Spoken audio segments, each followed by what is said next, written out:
makofi, shangilia tena Bwana. Tu peux mieux faire que ça, je sais. Fanya zaidi ya hiyo.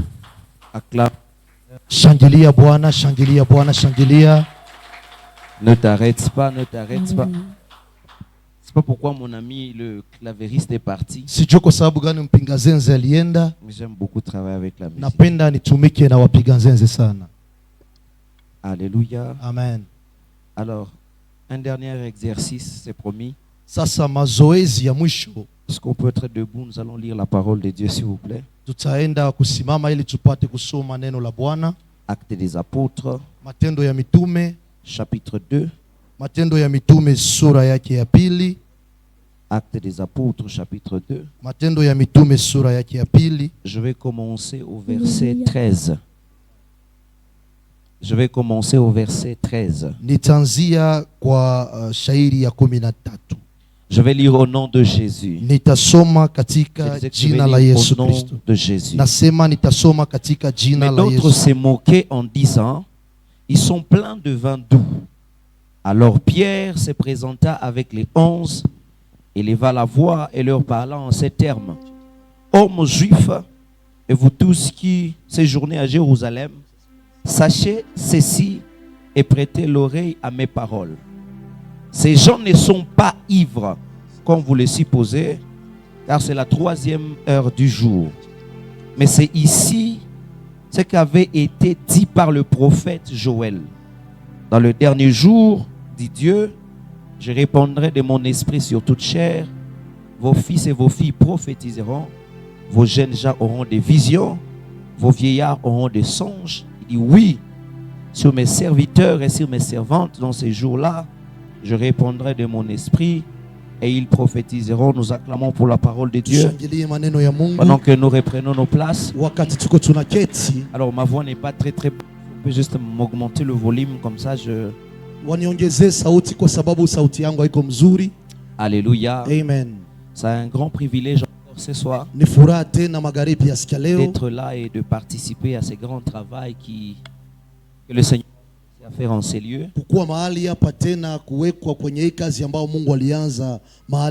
Merci beaucoup au Père de la maison à notre moment pour l'invitation que nous ont lancée. Nous sommes vraiment honorés. Je disais hier au pasteur, je suis né à Bukavu, j'ai grandi à Bukavu. Chaque fois quand je reviens ici, je me sens chez moi à la maison. Alléluia. Amen. Et je dis aussi merci à Dieu. Sasa ninatoa shukrani zangu kwa watumishi wote wa Mungu qui sont ici, ambao wiko mahali hapa, qui ont honoré, contribué à cette œuvre, ambao waliheshimu na kutia mkono wao kwa le kazi. pasteur héritier nous ont bénis qui viennent de Goma, héritier na mama walitubariki, et tous les pasteurs. na wachungaji wote. Nous prions que votre Dieu continue à vous bénir abondamment. Tunaomba Mungu wenu aendelee na kuwabariki. Alors est-ce qu'on peut acclamer pour ces hommes de Dieu, pour ces onctions qui sont ici, s'il vous plaît? Je vis maman là-bas et la sœur Gloria. Maman, que Dieu vous bénisse. Niliona mama na dada Gloria, Gloria, que Dieu vous bénisse. Je rappelle récemment ici, j'ai été très bien reçu par eux. Na hapa mwisho nilikuwa hapa, nilipokelewa vizuri na wao. Très bien mangé. Nilikula vizuri. Que Dieu vous bénisse. Na Mungu awabariki. Alors hier sasa jana nilisahabu kusema. Est-ce que hier, oui, je l'ai dit hier. Je ne suis pas célibataire, s'il vous plaît. Mimi nilisahabu kuambia kwamba mimi si célibataire. On ne sait jamais. Quelqu'un semblait qu'il a commencé déjà à montagne. Kwa sababu kuna mtu déjà été depuis longtemps, non? Ya mimi nimeshakamatika tangia mwanzo. Et mon épouse là où elle est, que Dieu la bénisse abondamment. Na bibi yangu mahali ambapo alipo, Mungu ambariki. Alors j'aimerais partager avec vous sur ce thème. Sasa ningelipenda kuwagawanyia hiyo mada ambao inaisema nitamimina. Je répondrai nitamimina de mon esprit. Roho yangu. Est-ce qu'on peut me changer le micro s'il vous plaît? Je mtaweza kunipatia nyingine micro? J'ai pas une très bonne voix s'il vous plaît. Sina sauti mzuri. Je répondrai de mon esprit. Nitamimina sauti yangu, nitamimina roho yangu kwa kila mwili. Hier j'ai introduit le message. Na jana nikapana kiingilio ya ujumbe kusema kwamba c'est une prophétie qui a été donnée par le prophète Joël. Ni unabii ambao ilipanwa na nabii Yoeli. Et que c'est une prophétie de restauration. Na ilikuwa unabii ya ujenzi mpya. Après une saison ni baada ya majira que Israël traversait, ndiyo Israeli ilikuwa inapitia.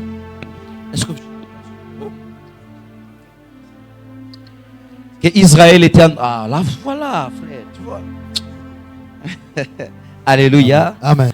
Une saison que Israël était en train de traverser. Nilikuwa nasema Israel ilikuwa inapitia. C'était une saison très sombre. Ilikuwa majira ambayo ilikuwa inajaa. Une saison de ténèbres. Ni majira ambayo ilikuwa inajaa. Parce qu'ils ont péché contre Dieu. Kwa sababu walimuasi Mungu. Et Dieu les a frappés quand même. Na Mungu akawapiga. Et puis là le message que Joël lance dans le chapitre 2. Sasa ujumbe ambao Yoeli anapana katika Matendo ya Mitume sura 2. C'est un message de restauration. Inaonesha kwamba ni ujumbe ya kusaliwa. Vous pouvez voir que même avant le message là après cela je répandrai mon esprit. Utagundua ya kwamba kabla ya hii ujumbe ya baada ya hiyo nitamimina roho yangu. Dieu commence par donner une autre promesse. Mungu anaanza tena kupana ingine. Il dit je vous remplacerai les années qu'ont dévoré les sauterelles. Et ma grande armée que j'ai envoyée. Anasema nitawabadilishia miaka ambao panzia ziliwakula. Est-ce que je peux faire une première déclaration ce soir? Si tu as perdu des années, des opportunités, des relations, que Dieu le remplace au nom de Jésus. Je crois que tu as laissé ton amen à la maison.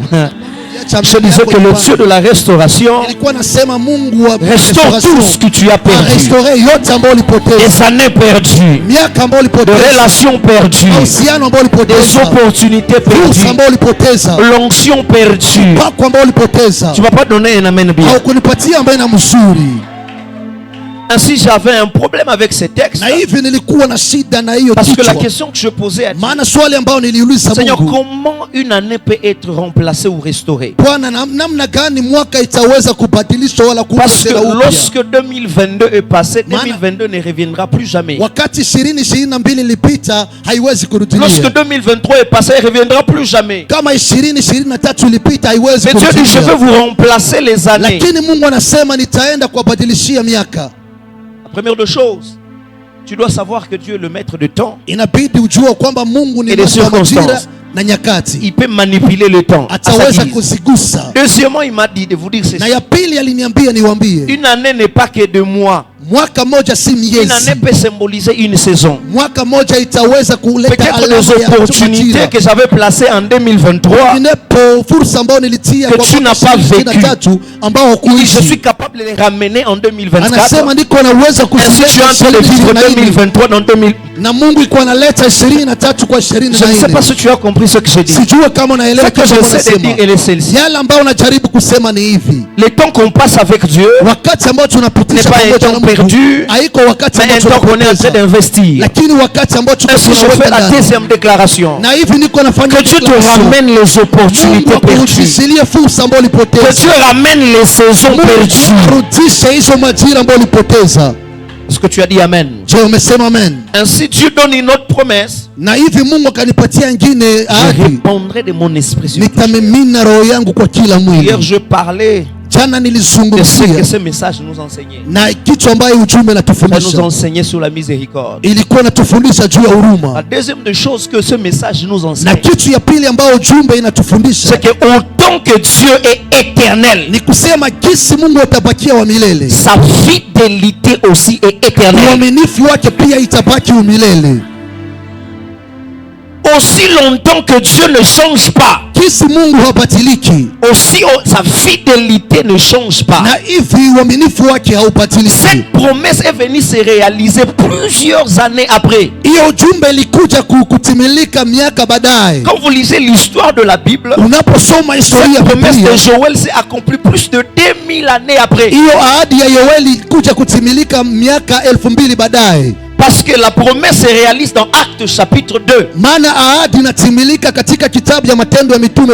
Ça nous apprend que Dieu est fidèle à ses promesses. Peu importe le temps que ça peut prendre, ce qu'il a dit, il accomplira. Je fais une troisième déclaration ce soir. Qu'aucune parole que Dieu a prononcée sur ta vie ne tombe à terre. hakuna neno ambao Mungu aliprononce kwa maisha importe le temps passé, haijalishi wakati ilipita. Dieu n'est pas passé avec le temps. Mungu hakupita na wakati. C'est lui qui gère le temps. Ni yeye ndiye ana manage temps. Tu vas pas donner une amen bien. Au kunipatia maana mzuri. J'aimerais dire à quelqu'un ceci, Ningependa kuambia mtu que Dieu est fidèle ya à ses kwamba Mungu promesses. ni mwaminifu kwa ahadi zake. Lorsqu'il te dit une chose, Akikwambia kitu, peu importe le temps que ça prendra, haijalishi wakati ambao peu importe ce que tu es en train de vivre, kitu ambao uko naishi, cette promesse finira par hiyo ahadi itatimilika kweli. Église Zion, je ne sais pas si on a des promesses de Dieu. Kama Zion tuko na ahadi za Ces Mungu. promesses ne tomberont pas à terre. Hizo ahadi Elles se réaliseront. Elles se réaliseront. na zitaenda Habakkuk dit na Habakkuk que cette akasema parole de la prophétie kwamba hii maneno ya écrivez-la uiandike et qu'on la lise couramment, na inabidi tuisome kila car le siku, temps est déjà fixé. maana tayari muda Et iko. même si elle tarde, Hata kama inakawia attends-la. uichunge, Elle s'accomplira.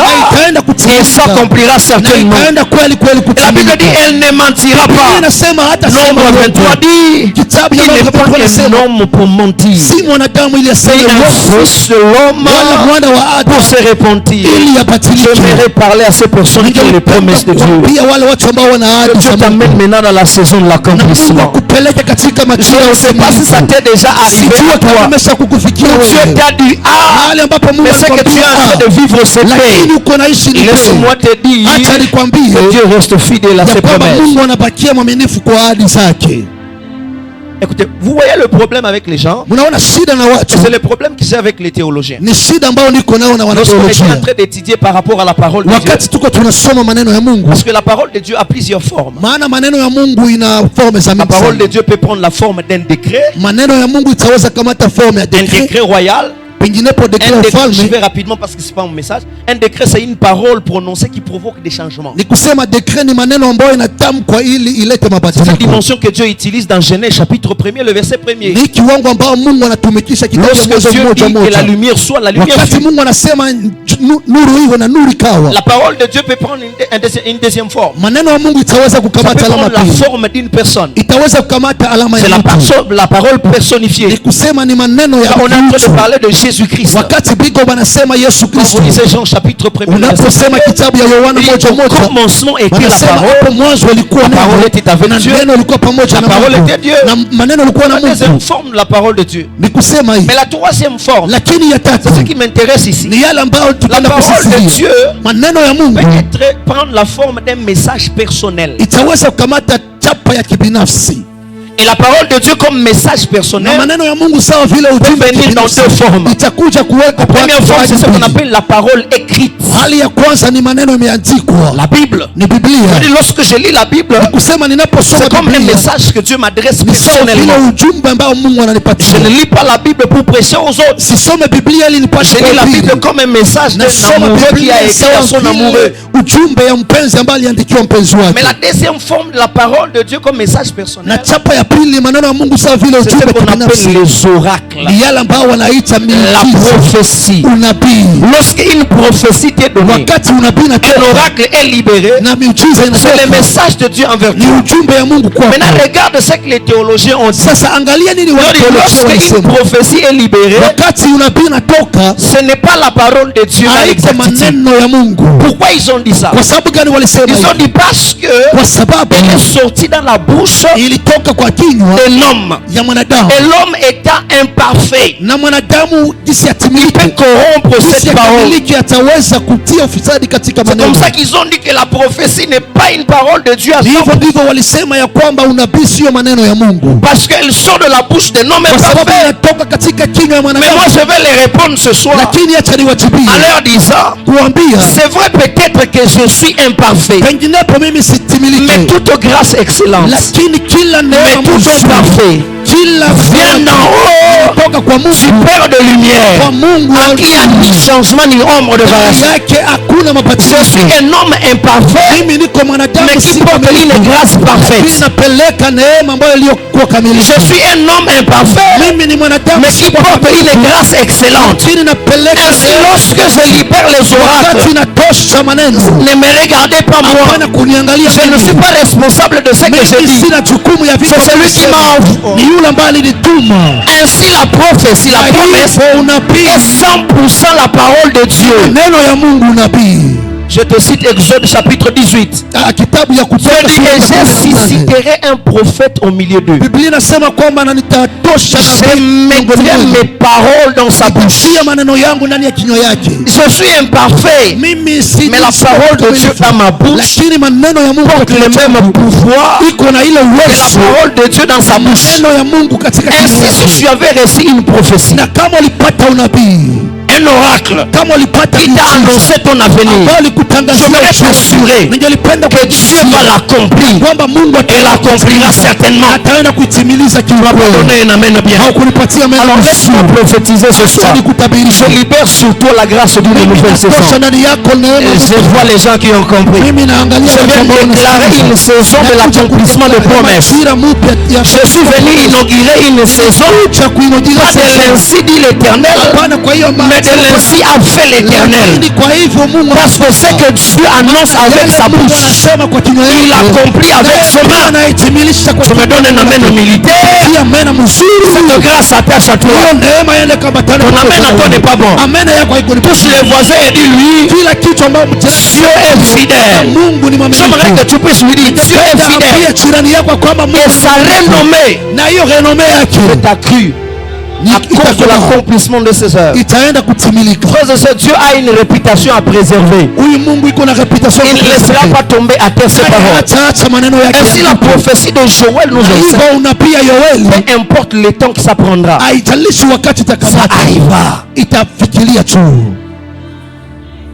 Frère, attention avec la promesse de Dieu. On va clôturer cette parenthèse en vous disant, Moïse, Dieu lui fait la promesse. Il dit, va délivrer ce peuple. Et je vous montrerai là où tu les amèneras. Dans un pays où coule le lait et le miel. Moïse obéit à cette parole. Il commence à amener le peuple de Dieu. Il arrive qu'un problème se passe. Moïse a péché, a désobéi à une instruction de Dieu. Dieu lui a dit, tu n'entreras pas. Dieu, tu n'es pas aussi infidèle quand même. Tu m'as suivi pendant 40 ans dans les déserts. J'ai sacrifié ma propre vie. J'étais général dans l'armée de Pharaon. Comme Pharaon n'avait pas des gens forts autour de lui, j'étais prédestiné à des grandes fonctions en Égypte. J'ai sacrifié tout ça, j'étais suivi pendant 40 ans. Et puis à la fin de compte, tu me dis, je ne fais pas entrer à cause d'une seule faute. Tu n'es pas aussi méchant. Et quand je lis le Nouveau Testament, je rencontre que Moïse était entré à Canaan. Si tu ne sais pas Canaan, ça s'appelle comment? C'est juste Israël, Jérusalem. Vous ne savez pas que Canaan c'est Jérusalem aujourd'hui? Et puis un jour Jésus était à la montagne. Matthieu chapitre 17. Il a vu deux hommes apparaître. Il a vu Élie. Il a vu Moïse. Moïse était où? Moïse était où? Une promesse que Dieu n'a pas réalisée dans l'Ancien Testament. Il a compris dans le Nouveau Testament. Moïse est entré quand même. Pour juste te dire que Dieu est fidèle à ses promesses. Ce qu'il t'a dit, il accomplira. Aide-moi à dire à ton voisin, Dieu est fidèle. Le problème avec l'église, nous croyons que Dieu c'est comme nos papas biologiques. C'est comme non. Les membres de nos familles qui donnent des promesses qui ne se réalisent jamais. Dieu est fidèle. Je peux vous dire que Dieu est fidèle. Je vais vous attester, Dieu est fidèle. Frère, si même la Bible ne te convainc pas, que nos vies soient les témoignages de la fidélité de Dieu.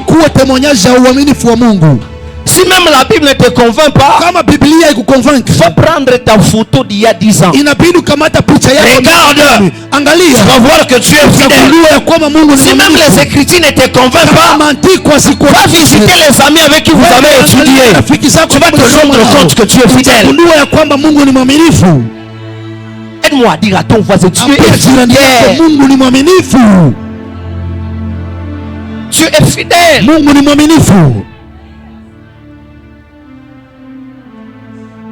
Vous savez, le seul problème avec les promesses est que des fois Dieu, quand il te parle des choses qu'il va accomplir dans 10 ans, il te dit comme si ça va arriver demain.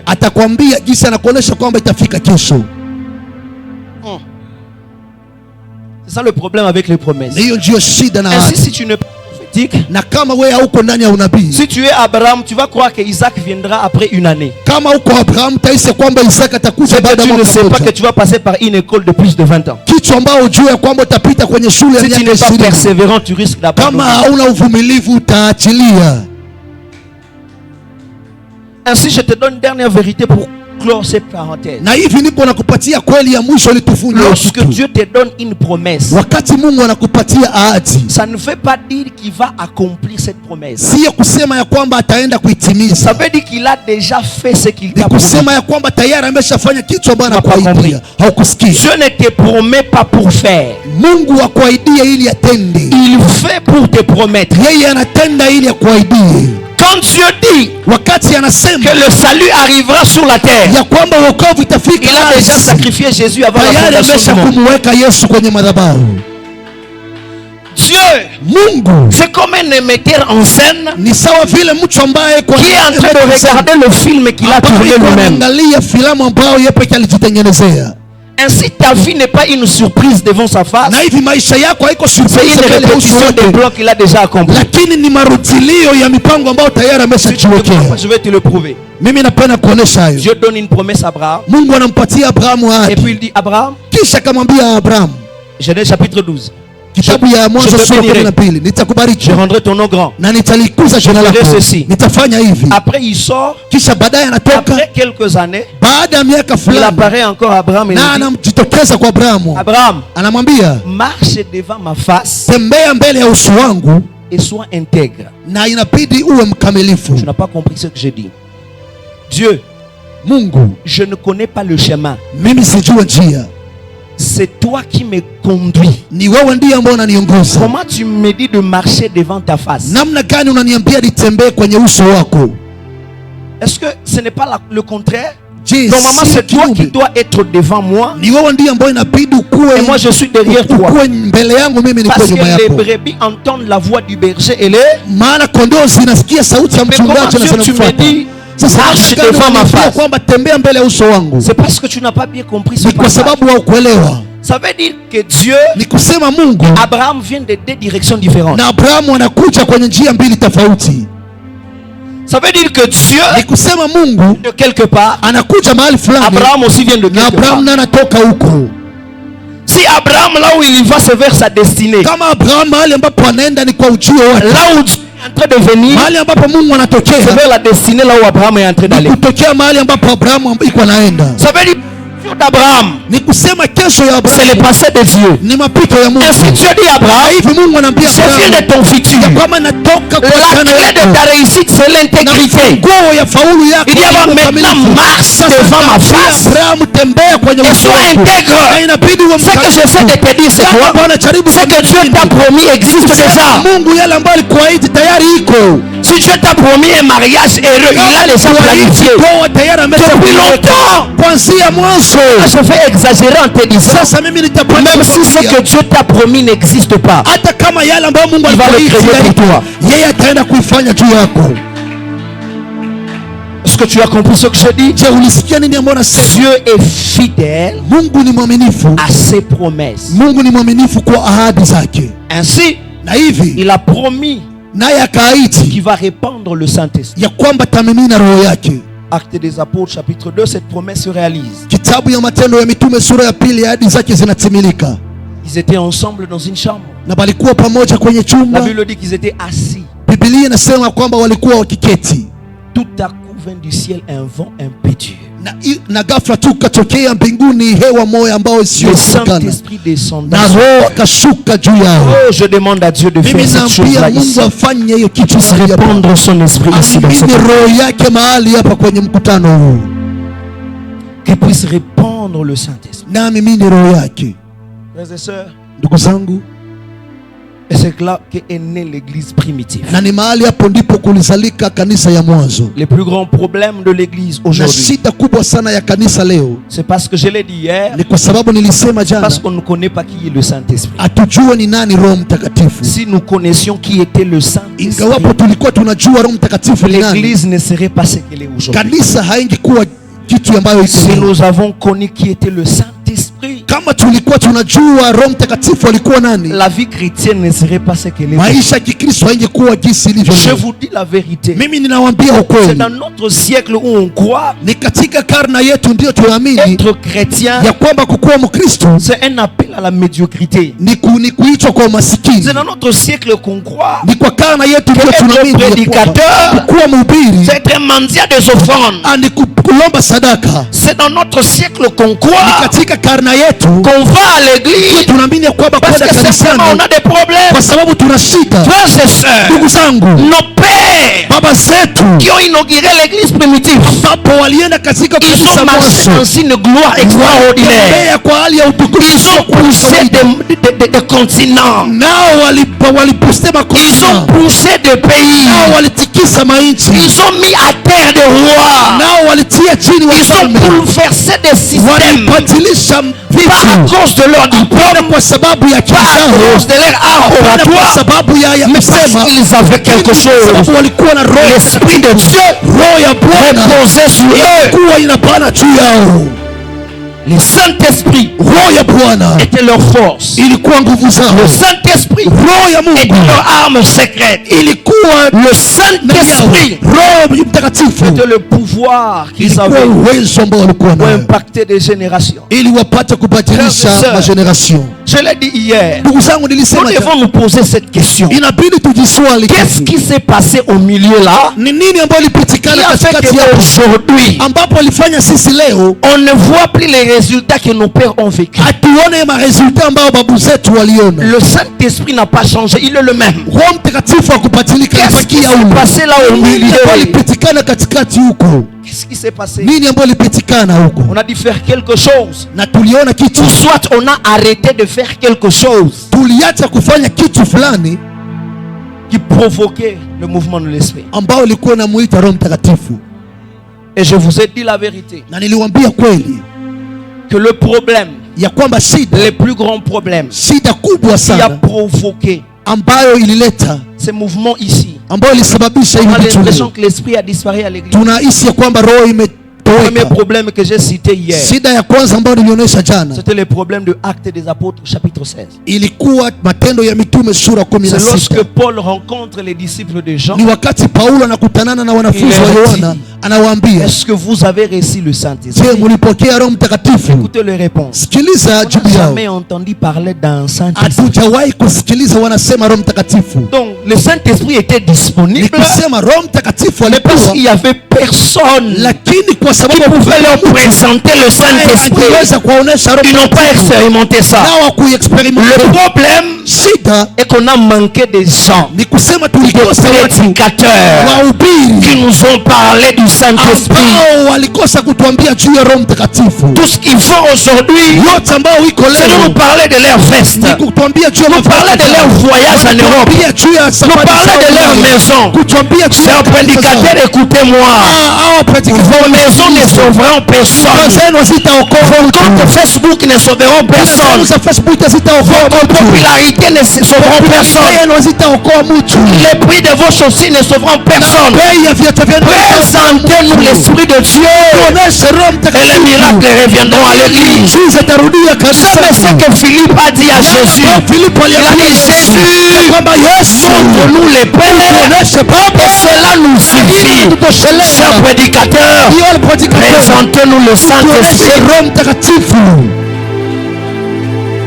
qui nous parlera de ces choses. Nani atatuzungumzia hivi vitu? On nous parle de wanatuambia 4 clés pour briser les liens de famille. Wanatuambia funguo ine ile uvunje On a même vitu. chapitre 1, chapitre 2, chapitre 3. Sura ya kwanza, ya pili, ya tatu. Comment est-ce qu'on peut mettre l'accent aussi sur les liens de famille? Namna gani utaweza kusisitiza Et ne pas mettre l'accent sur celui qui brise les liens de famille? Usisitizie kwa yule mtu ambaye anatosha hizo vifungo.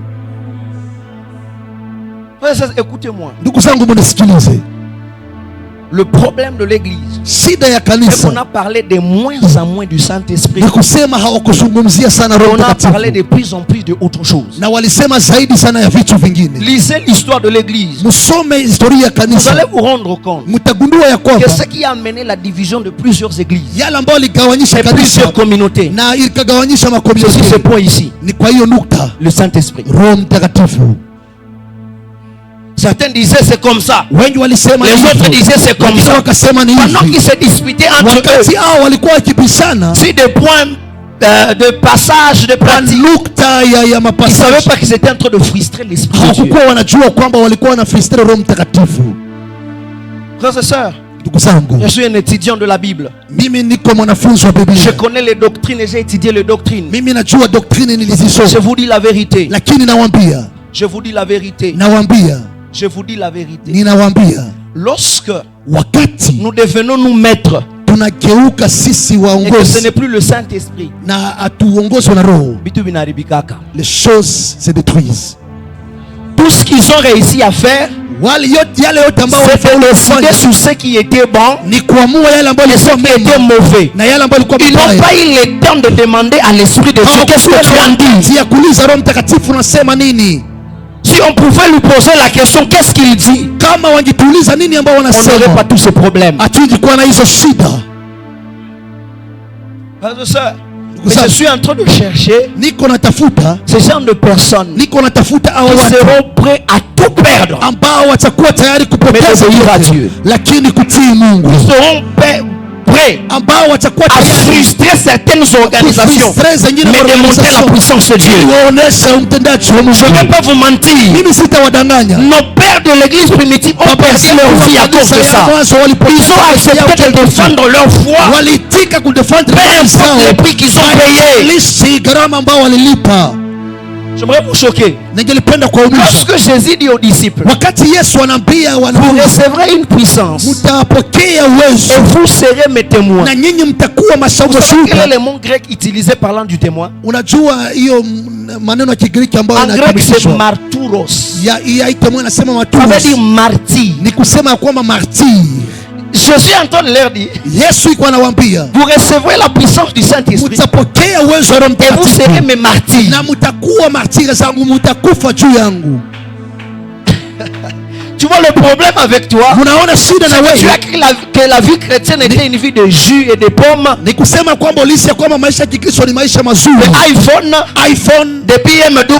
BMW. C'est ça que tu as cru. Hiyo ndio uliamini, Mais tu as oublié lakini que la ulisahau mission avait deux parties. ya kwamba kazi ilikuwa na Matthieu nukta mbili. chapitre 10. Kitabu Il cha dit, Mathayo sura ya allez, 10 anasema purifiez le lépreux, mwende chassez les démons, faites des exploits. mfanye La miujiza deuxième partie, na on vous haïra à cause de mon nom. watawachukia kwa ajili ya jina langu, Vous serez traînés devant des juges à cause de mon nom. mtapeleka mahakamani. Ainsi, si tu n'es pas prêt Na hivi kama à uko tayari perdre, ya kujipoteza, plaire au Saint-Esprit, omba Roho il Mtakatifu ne t'utilisera na Roho jamais. Mtakatifu hata kutumikisha. Je vais le dire ainsi. Na Yoeli akasema Dieu utilise des gens qui n'ont rien à perdre. Mungu anatumikisha watu ambao hawana kitu cha Pourquoi kupoteza. les miracles ont disparu? Kwa sababu gani miujiza C'est parce que ilipotea? les gens qui veulent oser avec Dieu ont Kwa disparu. sababu watu ambao walijaribu na Mungu walipotea. Tout ce qui est important pour toi, Kila kitu ambao ni cha maana kwako, qu'est-ce ils vont dire après? nini ambao watasema Toi, quand baadaye? tu vois un paralytique, Unapomwona la kilema, question que tu te dis, na swali ambao si je unajiuliza, priais pour lui et la personne n'est pas guérie. kama ninamwombea na apone, Tu vois là, unaona tu es pale très conscient de ta réputation. wewe uko conscient na Le reputation yako. Saint-Esprit marche avec des personnes qui Roho sont insensibles. Mtakatifu anatembea, Il se dit, je vais prier pour cette anasema personne. nitamwombea huyu mtu. S'il marche, gloire à Dieu. Tembea utukufu. S'il ne marche pas, j'ai obéi quand même. Tembea, mimi Nous nilitii. sommes les audacieux. Sisi tuko washujaa. Tout ce que, oh non, et s'il ne marchait pas? La question que je te pose, et s'il marchait? Swali ambao unajiuliza kama kitembea, Tu te poses la mauvaise question. wewe unajiuliza swali, Et s'il marchait? na kama kitembea, vous croyez que vraiment prophétiser sur les gens en public c'est facile? Mnajisi ya kwamba kutabiria watu hivi kasarani ni facile? Qu'est-ce qui te donne l'assurance que ça va arriver? Baba Mungu nini nakupatia hakika kwamba tu dois être fou quelque part pour dire inabidi uwe mwanabazimu ili ujue je prends le risque de faire confiance à Dieu. Ya kwamba nakamata risque ili nipatie Mungu confiance. Je cherche des personnes qui vont tout risquer.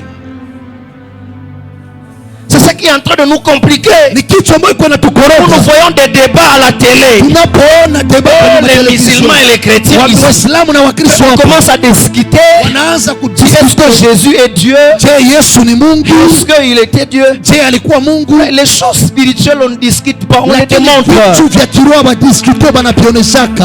Tu vois, cette personne-là qui est en train de discuter, tu lui dis simplement, tu t'appelles tel, ta fille t'appelle tel, ton numéro de téléphone c'est tel, ton adresse c'est tel. On va voir si cette personne va contester ce que tu es en train de dire. Ton problème est que tu n'as pas de preuves pour prouver ce que tu es en train de dire.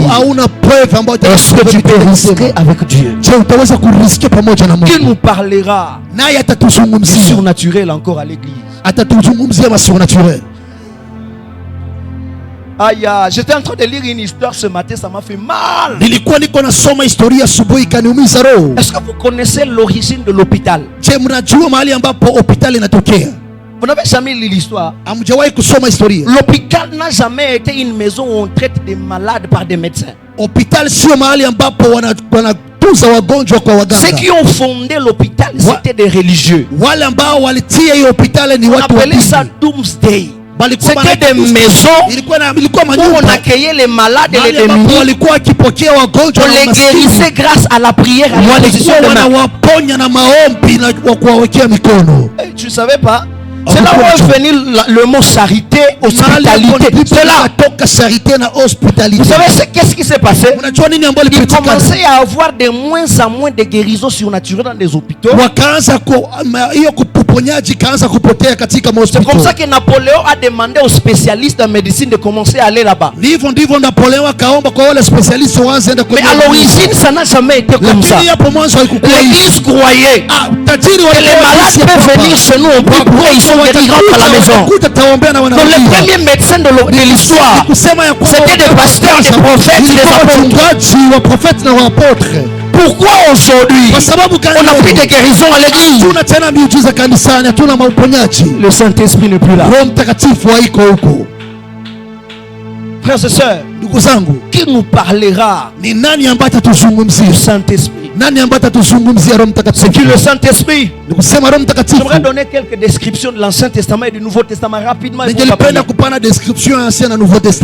Saint-Esprit dans Genèse, il fait l'entrée en scène.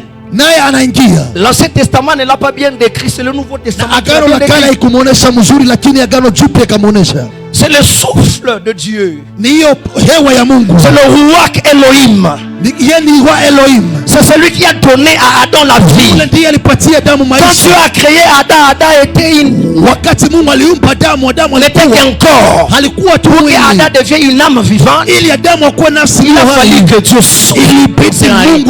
Il a communiqué l'esprit qui donne la vie. C'est ainsi que Adam est devenu vivant. C'est le souffle qui a amené l'harmonie dans le désordre de la création. La terre était en forme vide. Mais lorsque l'Esprit de Dieu est entré en scène, l'harmonie a commencé à se briser. Si tu venais au premier jour de la création et tu revenais au 7e jour, tu vas voir une différence. Ce n'est pas parce que les Chinois ont travaillé, ce ne sont pas les Indiens qui ont construit. Parce que l'Esprit de Dieu se livrait. L'Esprit de Dieu travaillait. C'est le souffle qui amène l'harmonie. Dans Exode, les magiciens en Égypte ont dit c'est le droit de Dieu. Ils n'avaient pas de nom pour décrire ce qu'ils vivaient. Ainsi, lorsque le Saint-Esprit arrive, il vient pour apporter la délivrance et confondre les oppresseurs. Il est la nuée qui couvrait Israël. Il conduisait la journée. Il est la colonne de feu. Il est recouvrait la nuit. Ainsi, lorsque tu as l'esprit, il est là pour te guider. Parce que la Bible dit, lorsque la nuée s'avançait, et aussi il s'avançait. Lorsque la nuée s'arrêtait, et aussi il s'arrêtait. La question que je te pose, le chemin que Israël suivait était sur la terre ou était dans le ciel? La carte géographique qu'il suivait était sur la terre, il était dans le ciel.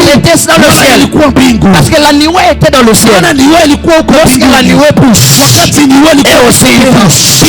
Lorsque la nuée s'arrête, et aussi il s'arrête. Les chrétiens sont ceux-là qui arrêtent de suivre les choses terrestres et commencent à suivre le chemin tracé par l'Esprit de Dieu. Tu n'as pas dit un amen bien? Frères et sœurs, le miracle qui se cache ici est que si le signe qui est dans le ciel t'a conduit devant la mer rouge, lui-même il va se débrouiller pour l'ouvrir. Ce n'est pas moi qui me suis trompé de chemin. C'est lui qui m'a orienté dans la mauvaise direction. Si je retrouve un obstacle, c'est pas à moi de combattre. Il a dit à Moïse, gardez silence. Tu sais ton problème à toi, que tu as commencé à suivre les choses terrestres, tu as oublié de suivre les choses célestes. C'est pourquoi cette fille-là t'a menti. Parce que tu as suivi simplement la beauté et la taille. Tu as oublié de poser la question à Dieu. Est-ce que c'est la femme? Il est la nuée qui le couvre la nuit. Dans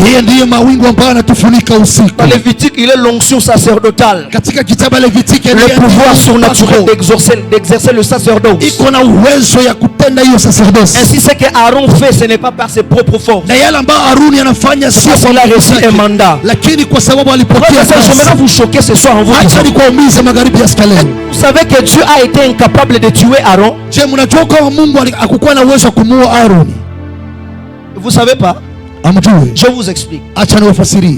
Pour que Aaron puisse mourir, la première des choses que Dieu lui dit, il doit enlever le manteau sacerdotal. Il doit monter à la montagne. Et là il doit mourir. Vous savez pourquoi? Parce que tant que Aaron porte le manteau sacerdotal, même Dieu ne peut pas le toucher. Pourquoi? Parce que l'onction qu'il porte est venue de Dieu. Et Dieu ne peut pas se combattre lui-même. Il enlève d'abord cette onction. Va maintenant à la montagne. Si Dieu a été incapable de se combattre lui-même, quel est ce sorcier là qui peut toucher? Il a dit ne touchez pas à mes rois. Lorsque tu as le Saint-Esprit, tu deviens intouchable. Je lève ma main droite, je déclare, aucune maladie ne te mettra à terre. Aucun esprit de mort ne te mettra à terre. Je dis aucun accident ne te tuera. Aucune flèche ne t'atteindra. Parce que tu vas recevoir ce soir l'Esprit de Dieu. Tu n'as pas dit un amen bien.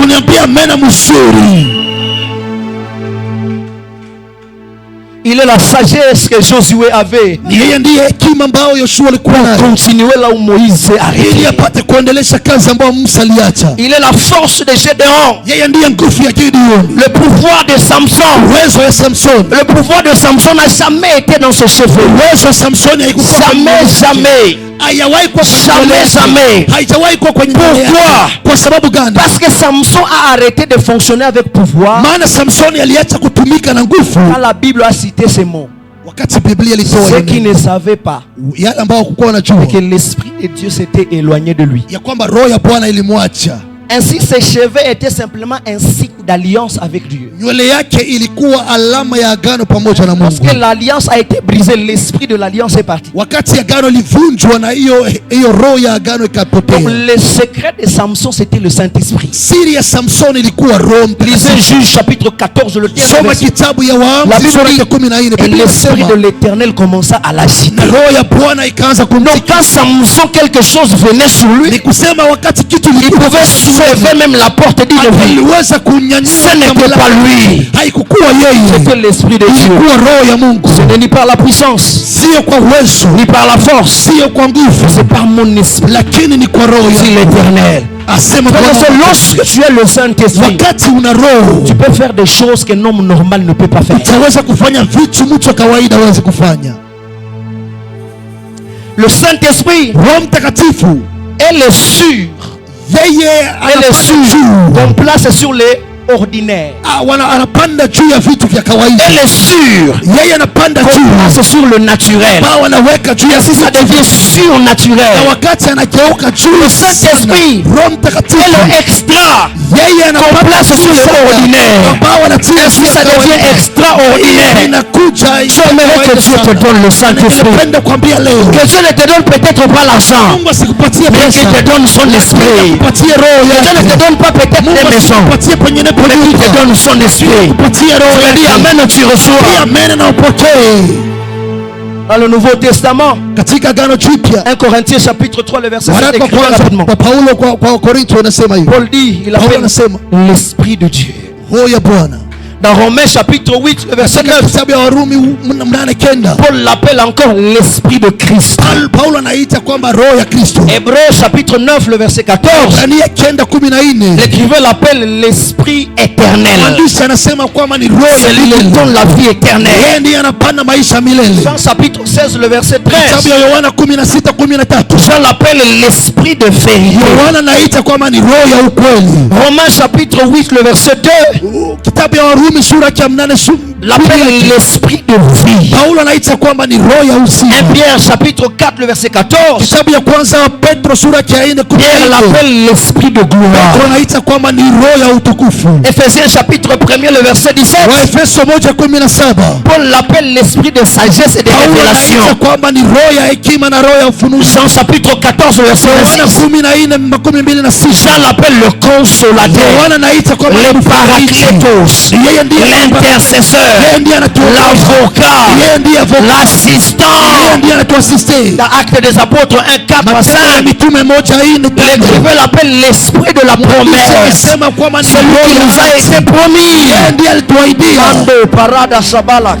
Romains chapitre 1 le verset 4, Kitabu ya Warumi sura 1 Paul l'appelle l'esprit de sainteté. kwamba ni roho ya Viens utakaso. nous sanctifier. Anakuja ili La tutakase. mande rabasa. 2 Corinthiens 4:13, Waraka pili wa Paulo kwa Paul l'appelle l'esprit de foi. inasema kwamba ni roho. Romains chapitre 8 le verset 1er, Warumi 8:1 Paul l'appelle verset 15, sura Paul l'appelle Verset 15. l'esprit de l'adoption. anasema kwamba ni roho ya Il dit adoption. car nous n'avons pas reçu un esprit de peur, Anasema kwamba tukupokea roho ya uoga, mais l'esprit de l'adoption, ni roho ya adoption. par lequel nous crions Abba, Jia hapo Père. Baba, C'est qui nous donne le droit na yeye ndiye anatupatia sheria d'appeler Dieu notre Père. ya kuita Mungu baba C'est yetu. parce que nous portons l'esprit Maana d'amour. tunapeleka roho Rabando Sabalak, l'esprit de l'adoption. roho ya adoption. Ainsi je suis fier d'être appelé enfant de Dieu. Niko na fiera ya kuitwa mtoto wa C'est Mungu. l'esprit de Dieu. Mimi niko na roho ya Ainsi je suis fier d'être appelé héritier. kuitwa héritier. Co-héritier avec Christ. Héritier ya Kristo. Parce que je suis avec l'esprit de Dieu. Maana niko na roho ya Mungu. Frère, peut-être vous ne comprenez pas Ndugu zangu, pengine pamunielewe qu'est-ce que l'esprit d'adoption veut dire. ni nini ambao roho ya adoption inaanza Donnez-moi kumaanisha. tes oreilles quelques minutes, je vais finir. Nipatie masikio yako. Adopter, ça veut dire Adopter inamaanisha qu'un enfant n'est pas né dans la légalité, ya kwamba mtoto akusalika kwa halali, mais une famille décide lakini familia moja inaamua de les connecter à leur nom. kuambatanisha na jina yao, Ainsi, il devient part de cette famille. na hivyo anakuwa mtoto miongoni mwa watoto Il wa aura les familia, mêmes droits qu'avec les enfants de na cette famille. atakuwa na sheria moja na hao watoto wa hiyo familia. les mêmes bénéfices des enfants de cette famille. naye atakuwa na faida juu ya zaidi sawasawa na watoto wa familia hiyo. Ainsi, na hivyo nous avons été adoptés par le ciel. tulikuwa adopté na Bwana. Je vous explique. Acha niwafasirie. Jacob avait combien d'enfants? Yakobo alikuwa na watoto wangapi? Non. Hapana. Jacob n'a jamais eu 12 enfants. Yakobo hajawahi kuwa na watoto. Il avait 10. Alikuwa na watoto wa 10. Lisez vos Bibles bien. Soma Biblia. Quand vous lisez kama unasoma les 12 tribus d'Israël, ukisoma kabila 12 ya il y a Israeli, aussi Ephraim. pia kuna Efraim. Et il y a qui? Mais Ephraim n'est pas l'enfant de Jacob. Efraim haiko mtoto wa Yakobo. C'est l'enfant de Joseph. Ni mtoto wa Yusufu. Manassé n'est pas l'enfant de Manasseh Jacob. haiko mtoto wa Yakobo. C'est l'enfant de Joseph. Ni mtoto wa Yusufu. Comment il se retrouve entre les 12 enfants Namna gani wanakutanana miongoni ya watoto 12 de Jacob? ya Yakobo? C'est parce qu'un jour, Kwa sababu siku moja, oh j'aime la Bible. napenda Biblia. Un jour, Siku moja Jacob est prêt à mourir. Yakobo tayari kufa. Il appelle son fils Joseph. Akaita Yusufu mwanae. Jacob comprend. Yakobo akasikia Ephraim ya kwamba Efraim et Manassé na Manase sont nés en Égypte. walizalika Misri. Tout ce qu'ils ont connu, c'est l'Égypte. Kila kitu ambao walijua ni Misri. Et si il y a la promesse d'un avenir meilleur, Na kisi walikuwa na promesse d'avenir meilleur. s'ils vont Kama ingekuwa avec cette identité ici, na kwa hiyo anwani hii ils n'auront aucune part dans la terre promise. awangi risi hiyo terre promise. Parce que la promesse est pour les enfants de Jacob. Maana ahadi ni kwa watoto wa Yakobo. Ephraim et Manassé n'auront aucune part. Efraim na Manase hawatakuwa na kitu yao. Ainsi Jacob dit à son fils, Na hivi Yakobo akamwambia mwanae, j'aimerais adopter tes 2 enfants. mimi ningelipenda kuadoptea wana wako wawili. La Bible dit Biblia inasema qu'il a prié pour eux. Vous savez le signe qu'il a fait? naye akaombea. Mnajua ni alama gani Il alifanya? les a adoptés Naye akawaadoptea dans sa famille. ndani ya familia Lorsqu'il yake. a fini l'adoption, Na wakati alipomaliza ainsi Joseph n'est plus leur père. hivyo, Yusufu haiko baba yao. Joseph est devenu leur frère. Yusufu akageuka ndugu yao. Vous n'avez pas compris. Au kunielewa? Joseph n'est plus le père de Manassé de Ephraim. Yusufu haiko babake na Manase. Il est devenu leur frère. Pourquoi? Lakini alikuwa kaka Parce yao. que grand-père les a adoptés. Maana tatea waliwadopte. Ainsi s'est fait sur la terre Na hivi hapa que duniani Jésus à la croix, Yesu kwenye il est msalaba mort pour l'église. haya alikufa juu ya L'eau et le kanisa. sang a coulé de ce corps. Maji na damu Il ikatiririka a kwenye enfanté kanisa. l'église. Naye akataa Ainsi kanisa. Jésus, lui, Hivyo Yesu est le père de l'église. baba ya kanisa. Mais il y a un problème. Lakini kuna shida. Jésus c'est un prince. Yesu ni mwana wa Il mfalme. n'a pas d'héritage à léguer. Hana heritage ya kupana. Quand il monte au ciel Anapopanda pour mbinguni, présenter l'église à son ili père, apate kuonesha Mungu papa a dit kanisa. j'adopte. Baba akasema mimi nadopte Ainsi kanisa. l'église, Na hivyo kanisa le prix des enfants de Jésus, iko watoto wa Yesu sont devenus des frères. ni wa ndugu Ainsi wa nous Yesu. sommes héritiers Na hivyo tuko et co-héritiers avec Christ. na warithi Tout pamoja ce dont Jésus a kila droit, kitu ambao Yesu nous en avons droit. pia nasi tuna Ainsi sheria. la Bible dit Hivyo Biblia que inasema nous sommes assis avec kwamba tuliketi pamoja naye dans les lieux célestes. mahali Parce que mbinguni. nous avons les mêmes droits, Maana tuko na sheria les mêmes yote. entrées. Tuko na maantrezi moya. Oh God, tu n'as pas compris. Wewe haukusikia Si là où Jésus est, mahali ambapo Yesu iko toi aussi tu es. na wewe uko. Rababa Shabramandes. Lodo Bakala Labasha. Ainsi il leur dit. Na hivyo akawaambia, Et si le monde atteste, na kisi Mungu dunia itaenda conteste ce que je fais, kwenda kuhakikisha vitu je ambavyo vais vous tunafanya. donner 2 signes Mimi nitawapatia alama qui ne mbili. va pas contester votre adoption. Alama mbili ambayo itakontesea Le premier Yesu. signe. Ya kwanza, Je vous laisse mon nom. mimi ninawachia jina langu. Lorsque vous parlez aux démons, Wakati aux circonstances, basi ils disent nous ne vous connaissons pas. watawaambia tuwajue. Dites au nom de Jésus notre grand Watawaambia kwa frère. jina la Yesu kaka yetu. Deuxième signe, Na alama ya il dit pili, je vais mettre un sceau sur vous. mimi nitaweka alama C'est là que Paul dit on a été scellé par le Hapo ndipo Saint-Esprit. Paulo anasema kwamba tuliwekwa alama ya Roho Quand le Mtakatifu. monde veut contester, Wakati dunia quand ils voient le sceau de l'Esprit sur wakati nous, wanaona chapa ils hizo disent eh, ce sont des enfants. hao ni watoto. Déclare au nom de Jésus. Naideklare kwa jina la Yesu. Bukavu, Bukavu, Kama Bukavu, ouvre ses portes. kufungulie Parce que tu es un enfant du roi. uko mtoto wa Tu ne m'as mfalme. pas donné un amen bien. Kupatia mena mzuri. Ainsi, je vais conclure mon message en disant, Na nitamalizia kusema, est-ce que tu sais que tu as? Je, unajua nafasi ambayo unakaa? Vous savez, unajua lorsqu'on dit wakati wanasema que Jésus ya kwamba Yesu est à la droite du Père, yeye anaketi kuume kwa Baba, nous avons l'impression tunahisi ya kwamba qu'il y a des trônes au ciel. kuko trône mbili Donc, il mbinguni. y a un grand trône, Kuko trône ya et kabambi un petit trône de Jésus là na à kuko côté. kaenzi kadogo ka Mais Yesu. vous ne savez pas ce que ça veut dire. Nyinyi hamjui nini Je ambayo vais vous inamaanisha. prouver là où Jésus est. Mimi nitawaonesha Yesu, Parce que nous avons les mêmes droits, maana tuko na haki les moja mêmes entrées. na tuko na entrée moja. Révélation, Ufunuo, chapitre 3. Ufunuo Lisez sura avec moi s'il vous plaît. Ufunuo sura yake ya 3. Le verset 21. Je Ufunuo suis en train de finir. Ufunuo sura yake ya 3 mstari wa Révélation chapitre 3, le verset. Qu'est-ce que Jésus dit? Yesu anasema nini? Celui qui vaincra, Yeye ashindaye je le ferai asseoir avec moi. nitampa kuketi pamoja nami Sur quoi? Sur mon trône. katika kiti changu cha Comme moi enzi, j'ai vaincu, kama mimi nilivyoshinda, je me suis assis avec mon Père où? nikaketi pamoja na Baba yangu katika kiti cha enzi. Jésus s'est assis où? Yesu alikaa wapi? Est-ce que Jésus est à la droite du Père? Je, Yesu yuko kuume kwa Baba? Il est dans le Père. Yeye iko ndani ya Baba. Peut-être vous ne comprenez pas. Pengine pamunielewe. Lisez Révélation 5, le verset 1er. Msome kitabu ya Ufunuo sura yake ya 5 Oui. mstari wake wa kwanza. Chapitre 5, le verset 1er. Sura yake ya 5 Puis mstari je wake wa vis dans la kwanza. main droite de celui qui était assis sur le trône. Kisha nikakuwa kwenye Celui qui mkono était wa assis kuume na yule ambaye alikaa Sur le kwenye enzi. trône, un livre écrit dedans et dehors. Kitabu kilichoandikwa Scellé ndani de ya sept nyumba sceaux. kimetiwa muhuri Et je vis saba. un ange puissant Nikaona malaika qui mwenye criait d'une voix nguvu forte. akihubiri Qui kwa est sauti digne d'ouvrir le kuu, livre na naye astahili et d'rompre les sceaux.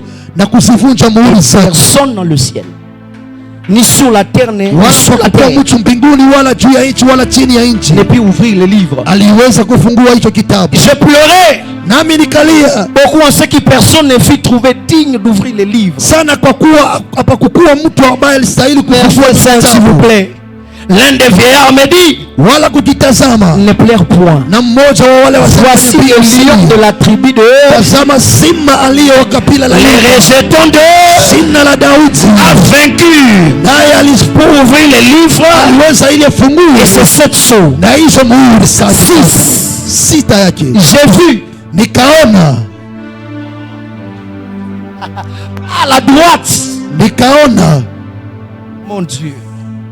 J'ai vu où? nikaona katikati ya Au milieu du trône katikati ya kile kiti et des cha quatre enzi, êtres vivants, na wale watu wenye au milieu uhai, de vieillards, katika wale wazee, un agneau mwana kondoo qui était comme immolé. amesimama, alikuwa kana kwamba amechinjwa. Est-ce que vous vous rendez compte? Je, mnahisi Et lorsque le vieillard le présente, wa kwamba wazee wanamwonyesha, il dit le lion de la tribu de Juda. naye anasema ya kwamba ni simba wa kabila la Yuda, Mais lorsque Jésus apparaît, lakini wakati Yesu anaonekana, il apparaît comme un agneau. naye anaonekana sawa vile mwana kondoo. Est-ce que vous comprenez ce que ça veut dire? Je, mnaelewa nini ambayo Parce inamaanisha? que ce n'est pas le lion qui est mort à la croix. Maana sio simba ndio likufa kwenye msalaba, C'est l'agneau de Dieu qui ôte le péché qui est lakini mort à ni la mwana croix. kondoo wa Mungu aliyeondoa dhambi ndiye alikufa Mais kwenye lorsqu'il msalaba. s'agit de régner, Lakini wakati inabidi ce n'est atawale, pas l'agneau qui a régné. sio hiyo wana C'est le kondoo, lion qui est sur le lakini trône. ni simba ndiyo yuko kwenye Ainsi, enzi. il était Dieu, Na hivyo ndivyo alikuwa, mais il a pris l'apparence de lakini l'homme. naye akakamata Il ne takwa s'est ya pas mwanadamu, égalé à Dieu.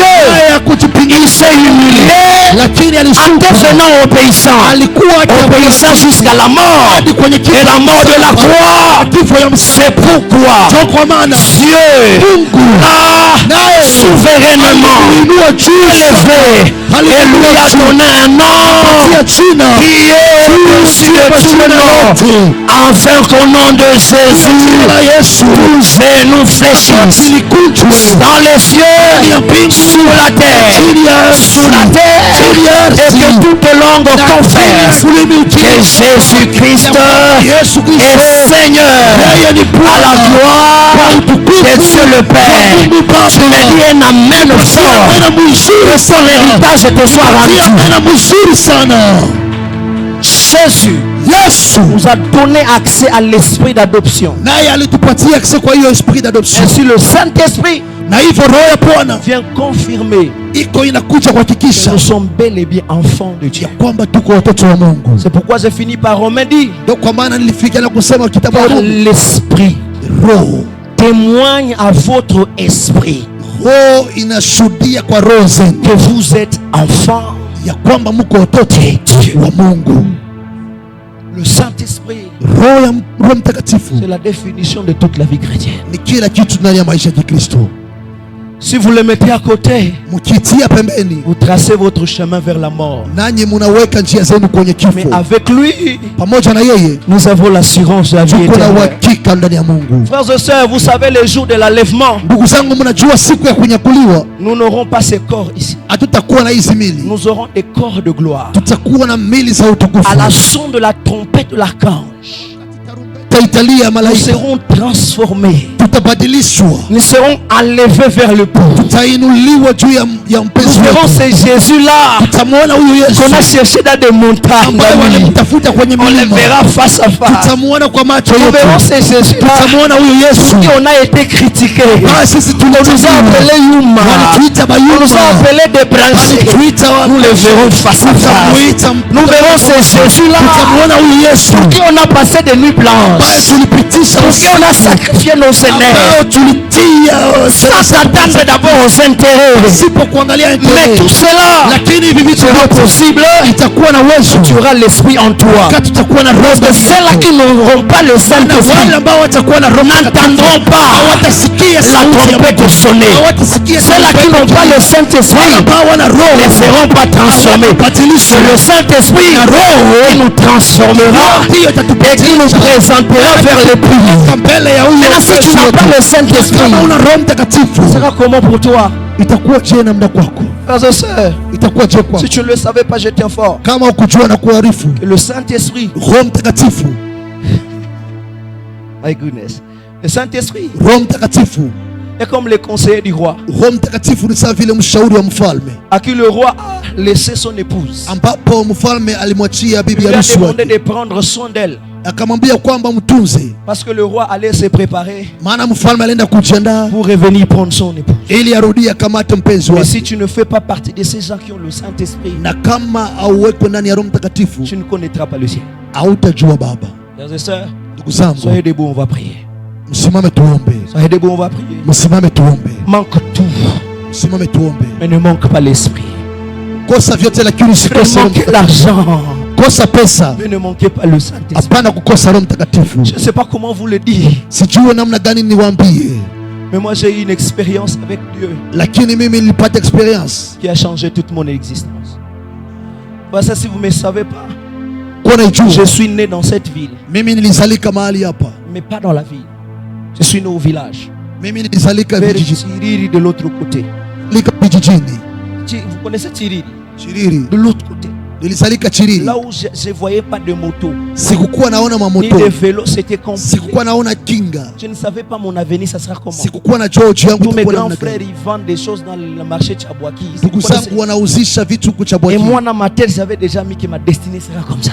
lakini ndani ya kichwa yangu nilikuwa nasema maisha yangu itakuwa hivyo. Mais un jour, Lakini siku oh moja, Dieu, un jour, siku ce moja n'était même pas par la prédication. haikukuwa kwa mahubiri, J'assistais dans une réunion de prière. nilikuwa katika mpango ya maombi, J'ai entendu le Saint-Esprit m'appeler par mon nom. nikasikia Roho akaniita kwa jina Par la langu, bouche d'une servante qui ne me connaissait kwa pas. kinywa ya mjakazi M'appeler ambaye par mon nom, kunijua. Ishara. Akaniambia Ishara, J'ai regardé. mimi nikaangalia, C'est ma première fois d'arriver. nikasema ni mara yangu ya kwanza kufika, Le Saint-Esprit m'a pointé du doigt. na Roho akanisheta kidole, Si tu marches avec moi, akaniambia ukitembea na je mimi marcherai avec toi. nitatembea pamoja na Mais wewe, si tu m'abandonnes, ukiniacha je t'abandonne. nami nitakuachilia. J'ai commencé à pleurer comme un bébé. Nikaanza lia sawa vile Et j'ai mtoto, dit, Saint-Esprit, j'accepte. nikamwambia Roho ya Bwana anaitika, Et puis il m'a dit, na tu akaniambia voyageras. wewe Tu iras utasafiri vers des nations en train de prêcher l'évangile.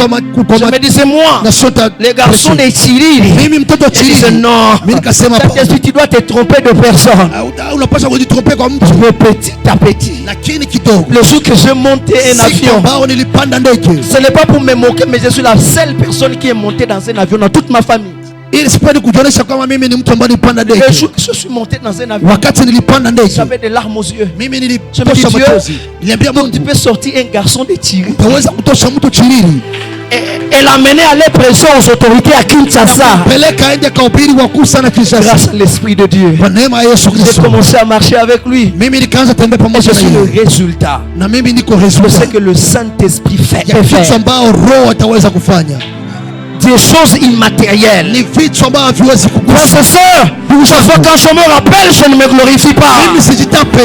Je sais c'est pas la grâce de Dieu. Le Saint-Esprit est l'usine qui fabrique des grands hommes. Le Saint-Esprit est l'usine qui fabrique des hommes. Si simplement tu pouvais le recevoir ce soir, ta vie ne sera plus la même. Est-ce qu'on peut prier pendant 2 minutes? La seule prière que tu diras, Saint-Esprit, je suis. Touche-moi. Viens dans ma vie. J'aimerais que tu élèves ta voix. Nous avons que 2 minutes. Est-ce que tu peux prier? Est-ce que tu peux désirer? Je te dis, celui, le Saint-Esprit pour qui on était en train de parler, il n'est pas en dehors de l'église, il est ici dans la maison, prêt à rencontrer quelqu'un. Si tu ouvrais simplement ton cœur, si tu pouvais simplement le recevoir, Rabashamande, les barons Japarada, prie avec moi, prie. Omba pamoja na mimi. Yeye omba tena, omba zaidi ya pesa. Kwa hivi vitu. Tamani hivi vitu. Tamani hivi vitu. Saint-Esprit, je suis là. Roho Mtakatifu, je suis fatigué. Niko mahali hapa. Cette vie chrétienne d'essayer. Kujaribu. Je veux vivre une vie chrétienne épanouie. Je suis fatigué. Nachoka. Il y a ce ministère d'essayer. Tu as marché avec beaucoup. Tu as marché avec Jimmy Swaga. Tu as marché avec des hommes puissants. Je suis là ce soir. Utilise-moi.